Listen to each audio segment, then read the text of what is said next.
Namaskar viewers, hello and welcome to Sansad TV. I'm Tina Jha, you're watching Perspective.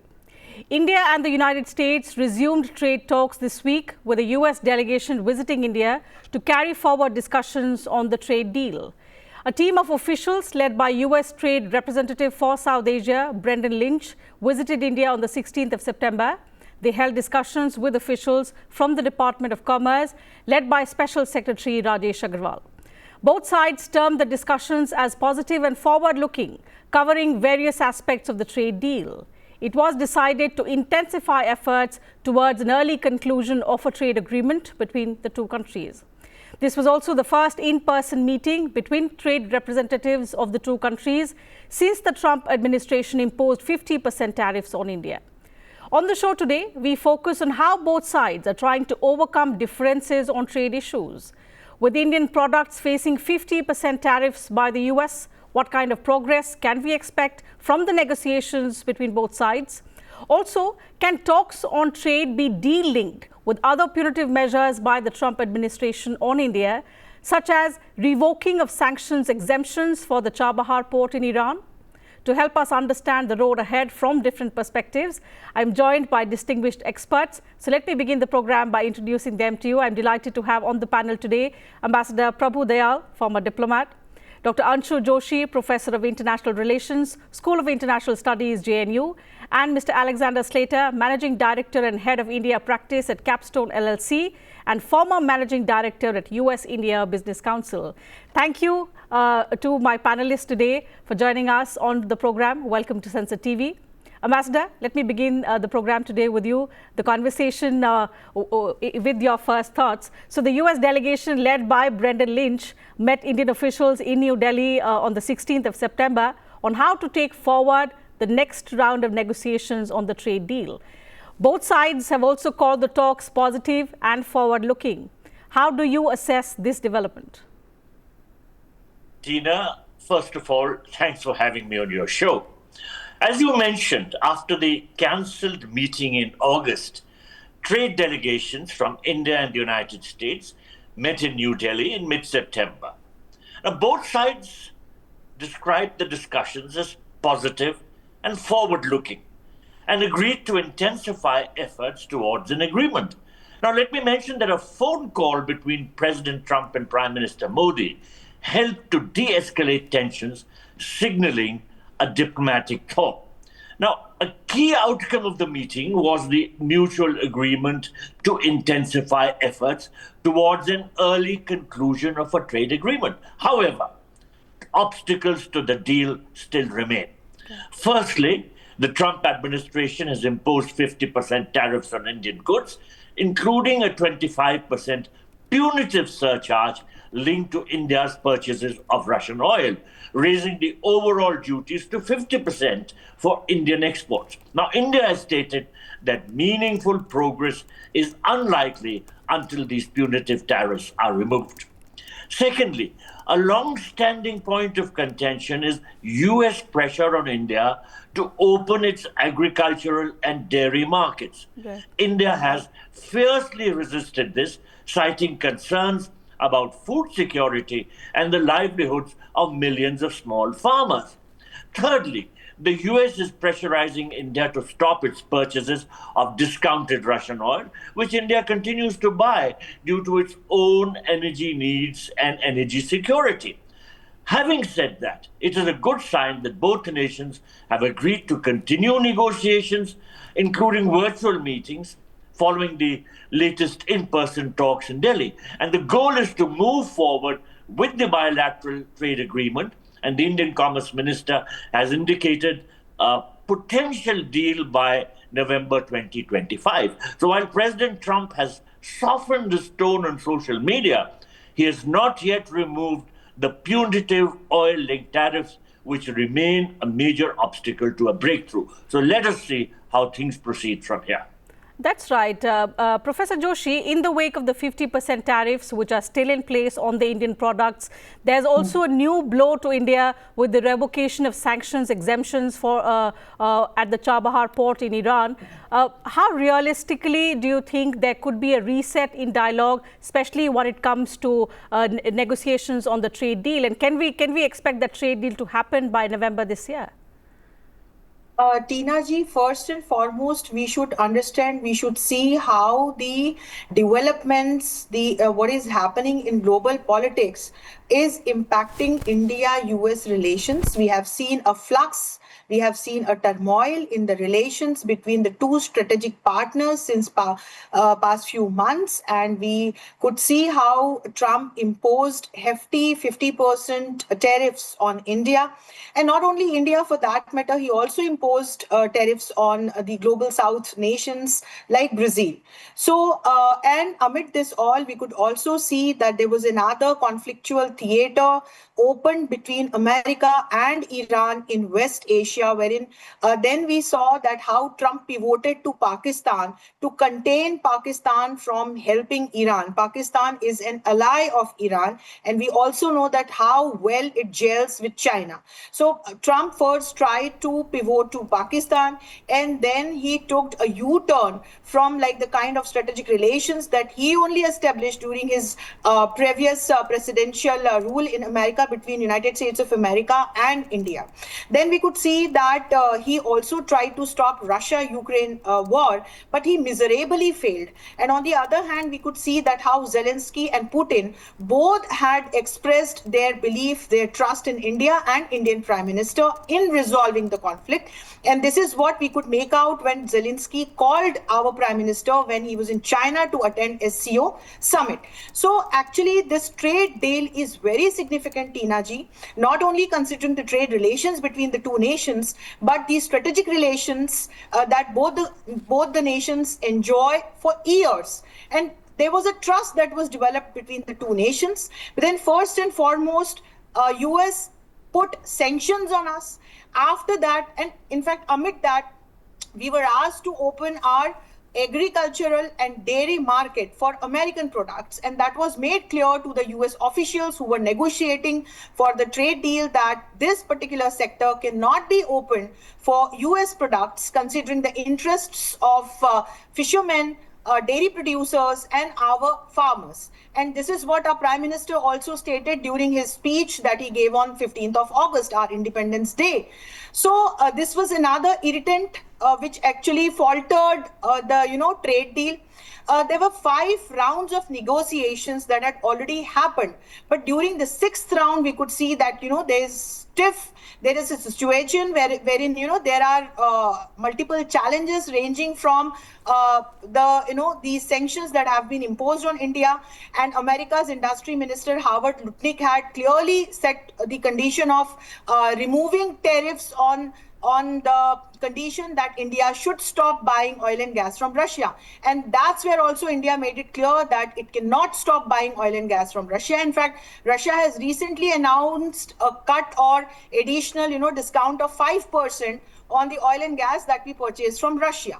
So these are different dimensions that we should look into. And we can see that Trump is stating something and then he is taking a U-turn. He recently congratulated our Prime Minister on his birthday. He was the first, statesman to call him and congratulate him. And then in his social media post, he only expressed a hope that the trade deal between the two nations would soon be it would take a concrete shape and it would be signed. Our Union Minister for Trade and Commerce, Piyush Goyal, has also stated clearly that by November, the trade deal would be finalized. And Tina ji, at the moment, I can see a momentum wherein the US delegation seems to be having discussions with our officials, and I think they are going in the positive direction. So actually there are multiple global incidents and events that are shaping what Trump is stating at the moment. But at the end of the day, I see this roadmap of the defining relations between India and United States of America, and considering that futuristic roadmap, I have great hope that this deal will be finalized before November 2025. So coming now to you, Mr. Slater, talks on how to take forward the sixth round of negotiations or that much anticipated trade deal has been a welcome and forward-looking step, something that both sides described so. But for the deal to be sealed, the punitive tariffs are an additional layer of hurdle in addition to the multiple irritants that both Ambassador and Professor Joshi highlighted. Do you expect these tariffs to be rolled back if that deal has to happen by the end of November? Tina, thanks so much for having me on the show, and it's wonderful to be here with the other panelists. It's a challenging question at the moment where we're going to go from here. I actually think that the trade negotiations are the easier question to solve than the oil issue. The reason for that is if you see, you talked about the revocation of these exemptions. You see today that the U.S. Senate is coming forward with new legislation that would impose additional sanctions on Russia's shadow fleet, which it uses to transport oil to places that accept the oil, which mostly these days are China and India. And President Trump, when he was in the UK yesterday, made comments about how disappointed he was in Vladimir Putin's conduct. And so I think you're seeing a real unification in the US government under this administration to take a harder line towards Russia.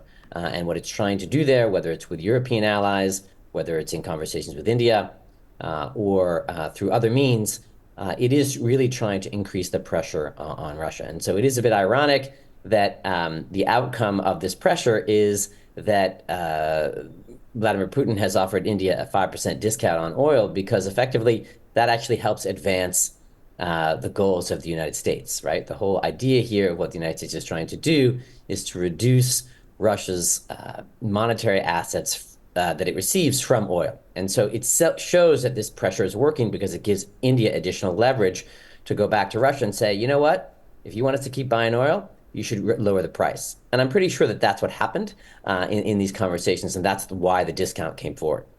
So at this point, again, I think it's really the oil issue that is the bigger challenge, because you see a hardening of perspectives in the United States on a way forward. And so the United States and India are going to have to come to some sort of discussion and agreement on ways to ultimately reduce India's purchases of Russian oil. I'm actually confident that two sides can do this. If you look at the past, when there have been issues related to oil purchases that India has taken, the United States and India have, behind the scenes, have productive conversations that ultimately resulted in a reduction of Indian purchases of oil that from sources that the United States found objectionable. The real issue here, though, is that that's not the way this was done over the last 2 months. As we all know, it was done in a very public manner, in a way that many in India found objectionable, and it basically reduced the political space that Prime Minister Modi had to take action on this issue. And so I'm hopeful, like the other panelists, that the change in tone will actually open up this political space so the two sides can make progress. Okay, taking on from what you said, Ambassador, ever since the tariff war began, I've always been perplexed about how to stop the Ukraine-Russia war, you want to put the onus on India, which is not even the largest buyer of oil or natural gas. Surprisingly, when it comes to China, the US or the Europe do not want to sanction China, but that selective targeting of India is extremely unusual. How do you think India has been balancing that kind of pressure coming in from a country that has been our strategic partnership, with whom we've built that relationship over the last 2.5 decades? Tina, you're absolutely right in saying that India is not going to buckle up under pressure from the United States in regard to purchases of Russian oil. We need Russian oil for meeting our energy requirements, and we will resist pressure from the United States as we have been doing. We have tried to strengthen our relationships with other countries.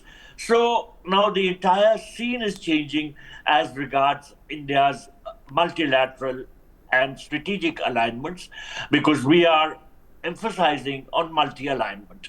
Let me also mention that while the previous panelist very correctly said that India's purchases of oil from Russia are a key irritant, as you rightly pointed out, why has India been singled out for tariffs and punitive tariffs at that? Why has China been exempted? There is a lot of anger in India in regard to this issue. Yes. Even European countries are purchasing oil and gas for meeting their energy requirements. They have not stopped purchasing it from Russia. Why have no punitive tariffs been put on them? Why has India been singled out for this sort of a treatment? So, in view of this, we have to be realistic and see what really are the prospects of reaching the India-U.S. deal. Now, despite the renewed talks in mid-September, prospects for the US-India trade deal remain uncertain. And while both nations have agreed to intensify efforts, significant hurdles remain. You mentioned about the purchases of oil from Russia. There are no chances of India buckling under American pressure. There is a core disagreement in this regard. Then there is also a very significant hurdle in regard to India opening up the agricultural and dairy sectors. This has been an irritant since the beginning. Now, Prime Minister Modi has very clearly said that he is not going to do anything that affects the livelihoods of Indian farmers or people involved in the dairy sector. We can't make compromises for reaching a deal which would hurt their interests. So for this reason, it may just be possible to work out some kind of a mini deal. I think that is being discussed by analysts. The challenges make it likely that rather than buckling under US pressure, there could be the approach of finding a mini deal to secure some sort of incremental progress rather than a broad-based and sweeping agreement. Of course, there is no doubt that India-US relations have been adversely impacted by the tariffs. The relationship was proceeding very smoothly. We were heading towards strategic alignment.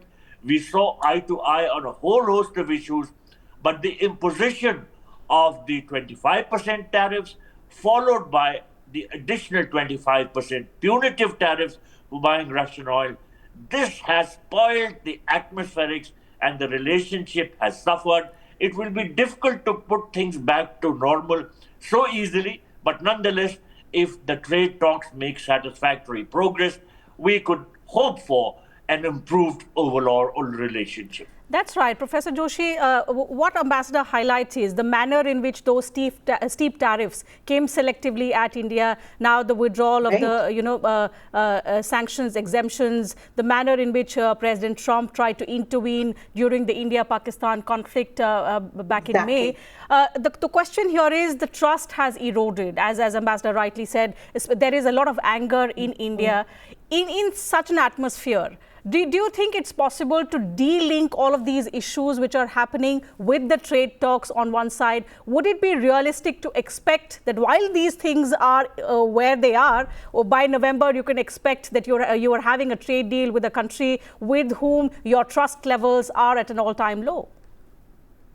You are absolutely right, Tina ji, but we also have to look at the solutions part, and that's where we have to understand that these defining strategic relations between India and United States of America are of great significance for both the nations. Both the nations share common national interests, such as fighting against terrorism. And Trump has to first and foremost accept it with a pinch of salt that while pivoting to Pakistan and imposing hefty tariffs on India selectively, he forgot that what Pakistan does actually, and where was Osama bin Laden found? So that's a pertinent question at the moment. And see what Pakistan has done after this recent Israel's attack on Qatar and this emergency OIC nations meet. The Saudi Arabia and Pakistan have signed a historic defense pact. And that will also impact the position of United States of America in Western Asian region. And it will also align with the security challenges of South Asia. And Trump also has to understand that he cannot negate how India kept supporting United States of America in keeping Indo-Pacific region stable, neutral, and influence-free. So that's where Quad comes into the picture, where India played a pivotal role till now. So he has to understand that this is the world of complex interdependence, Tina ji, wherein nations bilaterally as well as multilaterally engage and disengage based on their national interests as well as their strategic autonomies. So India has time and again mentioned, without mincing its words, that it believes in the power of and tool of strategic autonomy, and it will keep buying oil and gas from Russia. When it comes to the question of accepting or giving the credit of mediating between India and Pakistan, the foreign minister of Pakistan also has stated what our officials had stated earlier, that US did not play any role in doing any mediation between India and Pakistan, and it was Pakistan who called up India and requested to seize the operation that India had launched against the terrorist sites of Pakistan. There was no intention of attacking civilians or the cities of Pakistan. And third, and most importantly, Trump also has to understand that how he is losing control in NATO. So there seems to be a division within NATO, wherein there are countries that don't want to allocate 5% of their GDP to their defense budget. They are not in a situation in present times, after helping Ukraine so much, to keep buying arms from United States of America. So there is a political division which is clear and visible within NATO. You see, German foreign minister was in India last week, and what did he state? He stated that when we speak of Asia, it means India to us. And he also told our foreign minister that India should consider Germany and EU on its side. That was a big statement, and there is a big read between the lines. That was the same day Trump had asked EU to put 100% sanctions on India.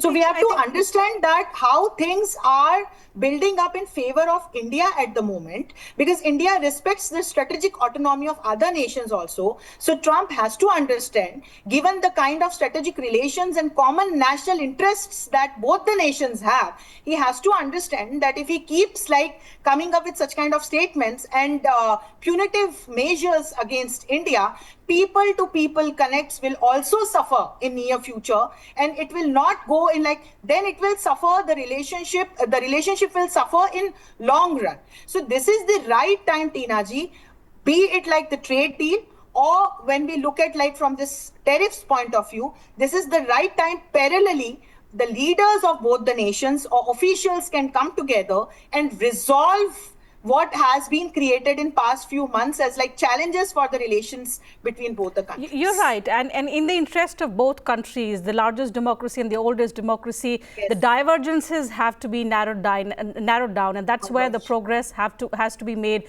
by the negotiators. Mr. Slater, Ambassador spoke about some sort of a mini deal or an early harvest if progress has to be made, and a positive signal on improving of the relationship has to be put across. Do you see scope for an early harvest or a mini deal on easier issues, or some kind of low-hanging fruit that could be achieved when it comes to the India-US trade deal? And if yes, which sectors can you think of where both India and the US could clinch a breakthrough easily?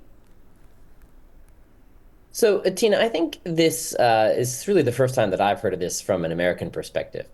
My sense is, if you look at what President Trump has done with other countries, where he has imposed tariffs basically across the board. It was spoken earlier that it seems like India is being singled out, or that the global South is being targeted. I don't think that's the case. I think this is the president who has a different approach to trade, and he finds that tariffs are a key tool in remedying what he believes to be inequalities. Again, I'm just speaking about his perspective here. I'm not talking about my perspective. And so what we have here is an imposition of tariffs on basically every country of the world, but at different levels. And so when India thinks about how to deal with what's going on in the United States, one of the things that I think everyone in India has to take account of is the fact that right now the tariffs are 50%. And that's a significant level. And in areas like jewelry or textiles, these industries are suffering substantially. And so the ability to hold out against that is going to be have to be balanced through support for these industries from the government of India. And I think there has been some discussion of that. In terms of a mini deal, it just seems to me from the American perspective, or let me put it this way, from the Trump administration's perspective, there's not really an incentive to do that. What President Trump wants to do is to come out and talk about a very big deal with a headline tariff number. That's the pattern for every single other conversation that he's made, whether it's been with Japan, the UK, the EU. This is what he wants to do. And so the the idea of a mini deal cuts against that. I also think it's important to note that President Trump is now pivoting to other authorities to try and utilize his tariff power. This is under Section 232, where he has significant ability and highly legal ability to impose tariffs. And this is going to have a big impact on India in the pharmaceutical sector, because that investigation is going to conclude in the next few months, and will give him new powers to do that. If I'm India, I'm thinking more about, will Trump's ability to impose tariffs, this emergency power that he's used to impose the tariffs on India, at least the first 25%, actually endure? Because there's a court case winding its way through the system now that's heading to the Supreme Court in November that may actually make it illegal for him to have imposed tariffs on India this first 25%.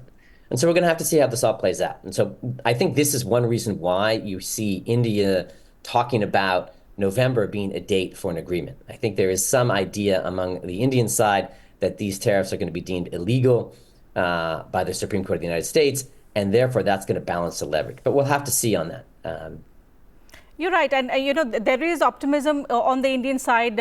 We heard the chief economic advisor issue a statement, although he said it's not backed by evidence. But he said that we in India expect the additional 25% tariffs to be rolled back by November if that trade deal has to happen. So you said we are right. We acknowledge that President Donald Trump has imposed tariffs on a lot of countries, but the additional 25% has not been imposed on any country for doing trade with Russia, unlike on India, including China. China has been exempt from that kind of tariff. So that is where the Indian diplomats find it very, very tricky, and especially coming in from a country like the United States, with whom 2.5 decades of investment in upping the relationship. But Mr. Slatter, how do you see that 50% tariff impacting bilateral trade from an American business perspective? What do the American businesses want from the Indian companies? This is a great question, Tina. I think, it's not as if these tariffs are costless in the United States either. You're seeing more and more expressions of dissatisfaction from American farmers in particular about the impact of tariffs on them. They are not in high margin businesses. And so they often actually, like Indian farmers, have to borrow money in order to cover their costs, and because there's a lot of upfront investment that they have to do each season. And so they borrow, and then their revenues come later from the sale of their crops, and they pay off the debt, and then they take the difference to survive and grow. And so there's lots of discussion now about what can be done to help the farmers.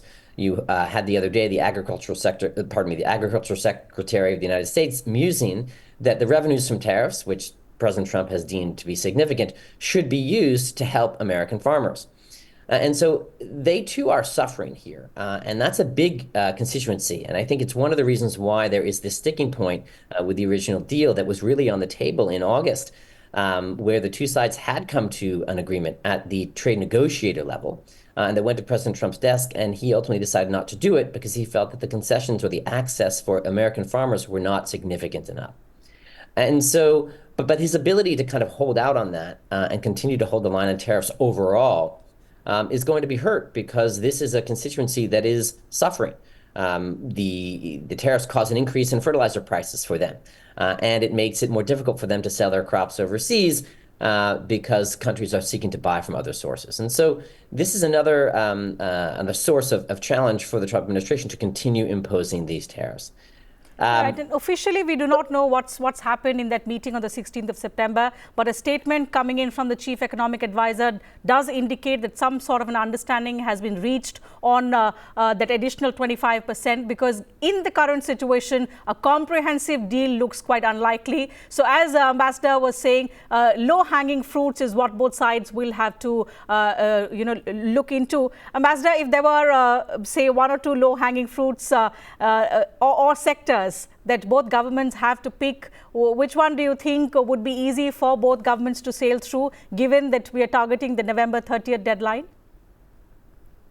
To secure a trade deal with the United States, India may make concessions in some areas.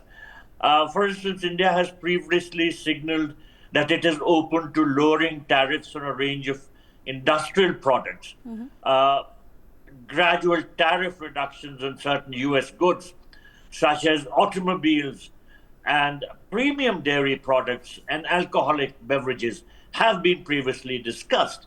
Moreover, India may make some concessions regarding its use of the quality control orders, which the US views as non-tariff barriers and that slow down trade. The US feels that the complex and non-transparent nature of India's quality control orders restricts market access for American companies. This issue has become a flashpoint in the ongoing bilateral trade negotiations. So India may make some concessions in this regard.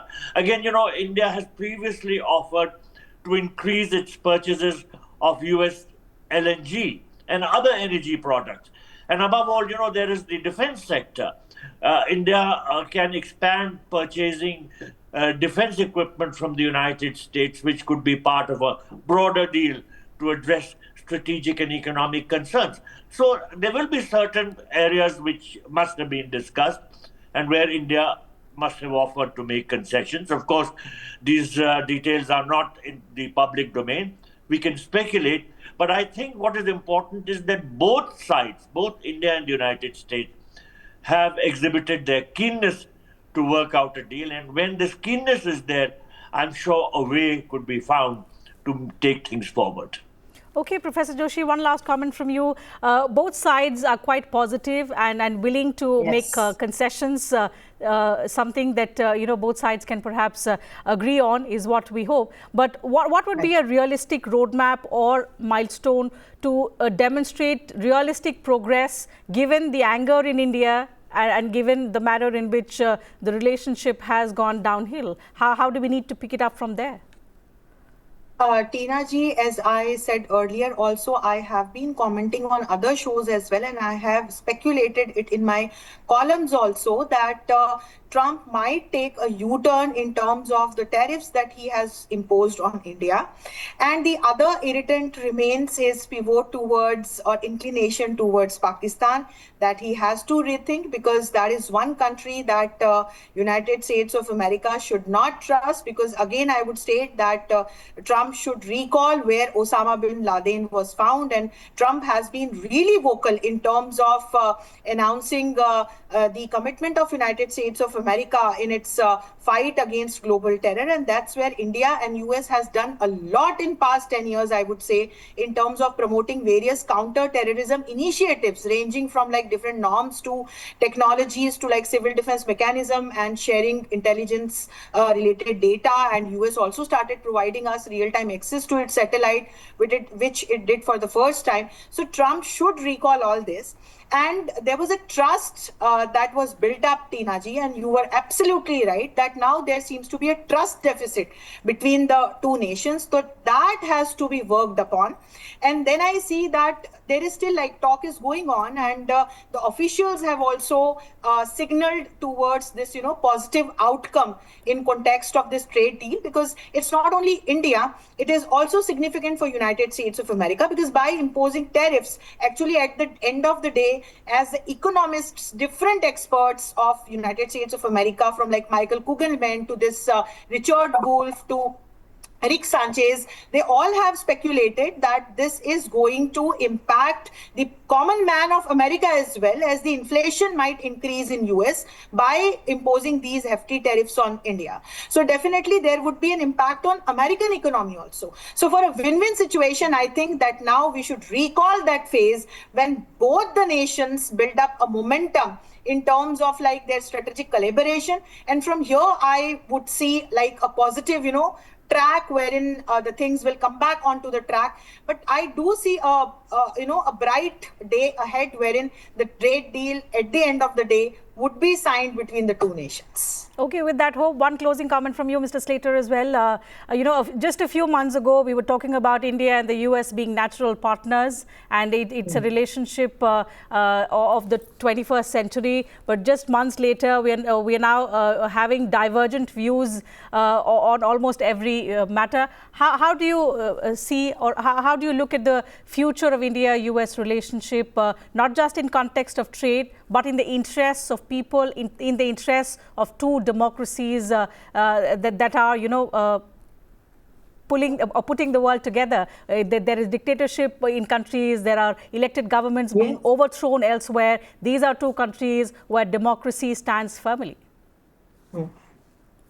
Tina, it's a great question, and I agree with you. I think the long-term context, and I think the three of us share this view, is that the two have long-term aligned interests. Despite the good cheer and good face that was put on when Prime Minister Modi went to the SCO conference in China recently, there are just limits to what India and China can agree on. We've talked about the unhealthy state of affairs between the United States and India on trade presently. If you look at India's relationship with China on trade, it's even worse. China has stopped the flow of rare earth magnets to India as a way to pressure the country. It's a massive trade deficit for India with China.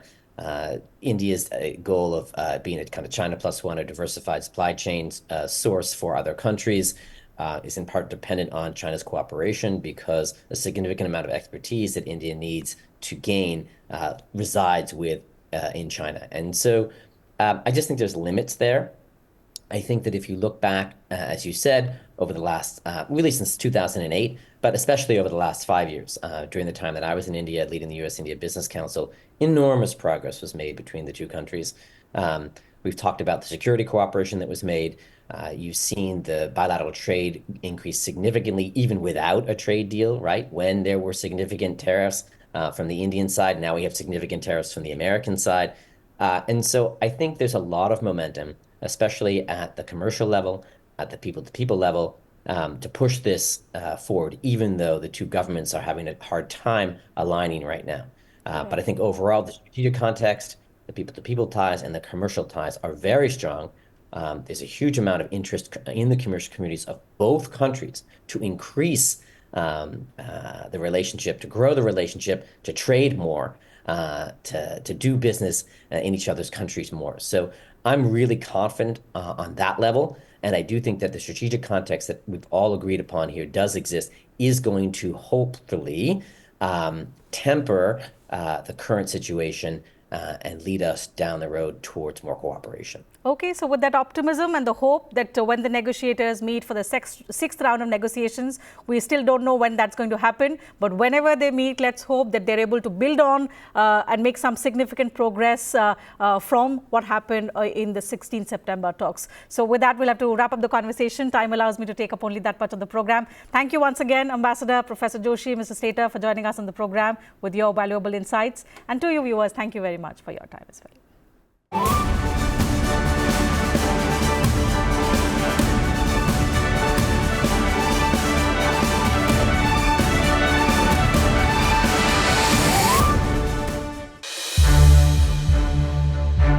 To watch more programs of Sansad TV, subscribe to our YouTube channel and don't forget to like and share them.